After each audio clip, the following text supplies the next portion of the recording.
සුමේධ හස්තියාට සිදු අනතුර මුළු ලංකාවම කතා වෙන අනතුරක් බවට පත් වුණා. මුළු ලංකාවෙම සුමේධට ආදරය කරන මිනිස්සු හෙව්වේ කෝ සුමේධ කියලා. ඔන්න දැන් හැමෝම හොයපු සුමේධ තිරප්පනේ ලැබුණෝරුව නම් ප්‍රදේශයෙන් හමු වෙලා තියෙනවා. පසුගිය දින කිහිපය තුළම ශ්‍රී ලංකාවේ වනජීවි දෙපාර්තමේන්තුවත් පොලිස් විශේෂකාර්ය බලකායත් එකතු වෙලා කරන ලද ඒකාබද්ධ මෙහෙයුමකින් තමයි සුමේධ හස්තියාව අපිට සොයාගන්න පුළුවන් වෙන්නේ.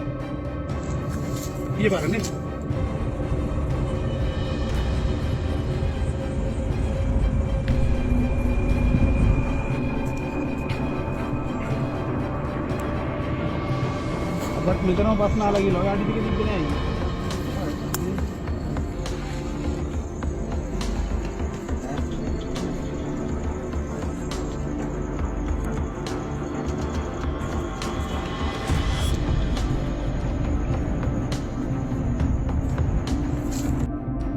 ඉතින් ඊයේ දිනේදී වනජීවි දෙපාර්තමේන්තුව පළ කර අදහස් වලට අනුව අද දිනේ සිට හස්තියාට ප්‍රතිකාර කිරීම ආරම්භ කරනවා.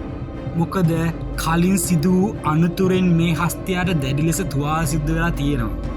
ඉතින් අපි හැමෝම ප්‍රාර්ථනා කරමු සුමේධ හස්තියාට ඉක්මනින් සුවය ලැබෙන්න කියලා.